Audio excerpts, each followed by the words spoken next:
Ok. La gente ha llegado a conclusiones distintas. Algunos llegan al nacimiento del Señor, algunos hasta la crucifixión. Yo llegué hasta el bautismo por la frase definitiva. Entonces, ¿por qué es importante esta fecha comparada con otras? Por la profecía de Daniel. Pero cuando vino el cumplimiento del tiempo, ¿qué quiere decir eso? Dios envía a su Hijo, nacido de mujer, y nacido bajo la ley, para que redimiese a los que estaban bajo la ley, a fin que recibiésemos la adopción de hijos. Gálatas 4, 4 y 5. Y ese es el plan de redención. La venida del Salvador fue predicha en el Edén. Cuando se les hizo la promesa a Adán y Eva, ellos esperaron un cumplimiento rápido. ¿Cuál era la Que promesa? la cabeza de la serpiente sería aplastada. Sí, que la cabeza de la serpiente sería aplastada, exacto. Dieron gozosamente la bienvenida a su primogénito esperando que fuese el libertador, pero el cumplimiento de la promesa tardó. Los que la recibieron primero murieron sin verlo. Desde los días de Enoc, la promesa fue repetida por medio de los patriarcas y los profetas, manteniendo viva la esperanza de su aparición, y sin embargo no había venido. La profecía de Daniel revelaba el tiempo de su advenimiento. Nuevamente aquí, el tiempo de su advenimiento. Si solo leemos esta frase, podemos inferir que se trata del nacimiento del Cristo. ¿Podemos tomarlo como la crucifixión? Probablemente no, por lo menos no con esta frase.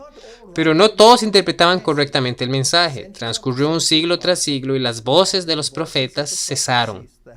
La mano del opresor pesaba sobre Israel y muchos estaban listos para exclamar: se han prolongado los días y fracasa toda visión. Ezequiel 12:22. ¿Qué podemos sacar de esto? El cumplimiento del tiempo fue ¿desde cuándo? Desde el momento en el que Adán recibió la promesa. Y fue revelado en la profecía de Daniel. De modo que nuevamente llegamos al año 27. Así tenemos una declaración profética muy específica que no puede ser movida. Sí, y la declaración de cuando Adán y Eva oyeron la promesa por primera vez, uno puede ir a la declaración anterior de los 4000 años y compararlas. Exactamente. Entonces, en mi opinión, esta es la fecha más prominente. No es la crucifixión. Esto no lo hace una falsa profeta, pues estaba hablando de un periodo de tiempo y no tiene que ser absoluto. Pero en mi opinión eran declaraciones absolutas y Daniel, por supuesto, es absoluto. Ahora entonces continuemos y veamos cómo lidió el Señor con esto. Marcos 1:13. Y estuvo allí en el desierto 40 días. Él fue al desierto inmediatamente después del bautismo. Esa fue la primera etapa. Entró al desierto para ser tentado, para triunfar donde Adán había fracasado. Y era tentado por Satanás, y estaba con las fieras y los ángeles le servían. Después que Juan fue encarcelado, esto es 40 días después, él sale del desierto, y es interesante que él salió del desierto y estaba ahí empezando su ministerio. Y es interesante también que algunos de los discípulos de Juan, el Bautista fueron a Jesús porque Juan había dicho: he aquí el Cordero de Dios que quita los pecados del mundo. Refiriéndose, diciendo el tiempo se ha cumplido. ¿Qué tiempo? Todavía era el año 27 cuando empezó su ministerio. Entonces Juan se refería al tiempo profético, hablando de la profecía de Daniel. No hay dudas al respecto a eso. Eso no puede moverse, eso está escrito en piedra. Ahora, algunas personas dicen: ¿por qué no usé los escritos del Espíritu de Profecía? Pues, bueno, los escritos de ella están en armonía con la Biblia, ¿no es cierto? Miremos la Biblia. Apocalipsis 10 nos lleva al momento en que la profecía de tiempo más larga del libro de Daniel sería descubierta.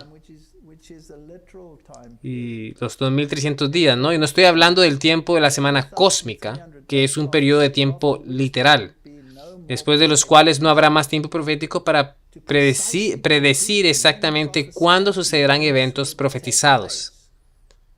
Sin embargo, habría señales ante las cuales los centinelas debían estar pendientes.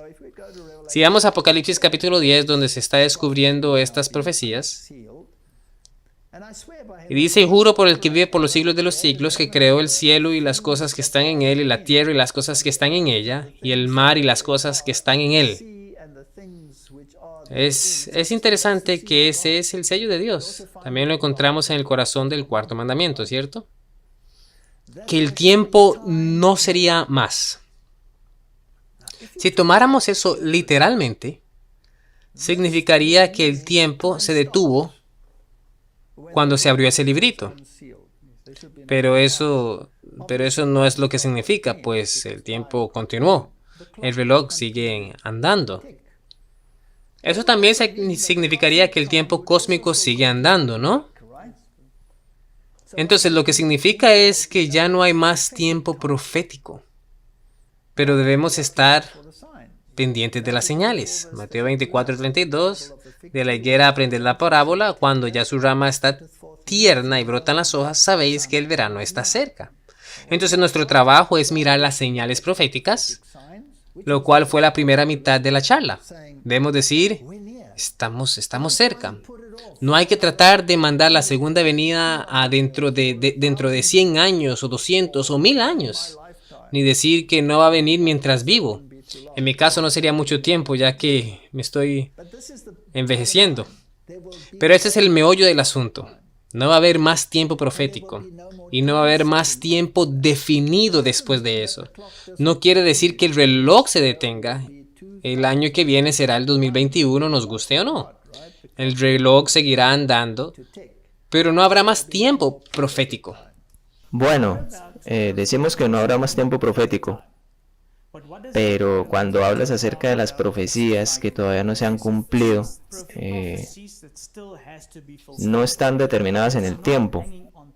No están determinadas en el tiempo profético exactamente. Hay eventos que deben de suceder, pero no hay tiempo profético específico para saber cuándo sucederá. Sabremos cuándo sucederán cuando estén sucediendo. Ahora, los escritos de Elena de White son muy claros también con respecto a esto. La Biblia dice que no habrá más tiempo profético, y ella dice lo mismo, que no habrá tiempo definido después de 1844. Eso no quiere decir que el reloj cósmico se detenga, simplemente significa que no habrá tiempo específico para decir que esto o aquello va a suceder. Miremos algunas declaraciones. Nuestra posición ha sido de esperar y velar, sin que se proclame un tiempo o fecha que tenga lugar entre el fin de los periodos proféticos de 1844. Entonces, después de 1844, que es el fin de la profecía de los 2300 días, no habrá más tiempo profético. Y eso lo traté en la charla, de manera específica.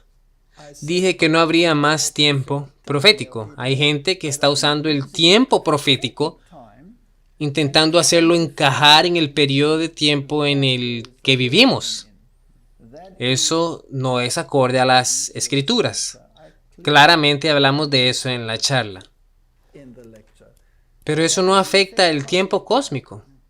Así como nuestro tiempo continúa, no puede haber tiempo definido para la venida del Señor, ni siquiera en tiempo cósmico.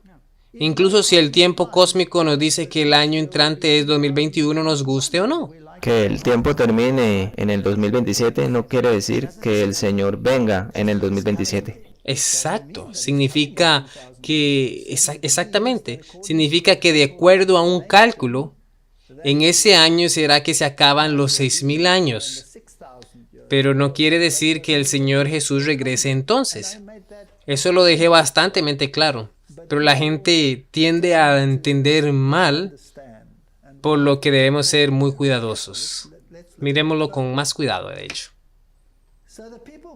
La gente no tendrá otro mensaje acerca de un tiempo definido después de este lapso, el cual es Apocalipsis 10, 4 y 6, está citado, que ahora abarca desde 1842 a 1844. No puede haber ningún cómputo definido de tiempo profético. El cálculo más prolongado llega hasta el año de 1844. Ahí es cuando se acaba el tiempo profético.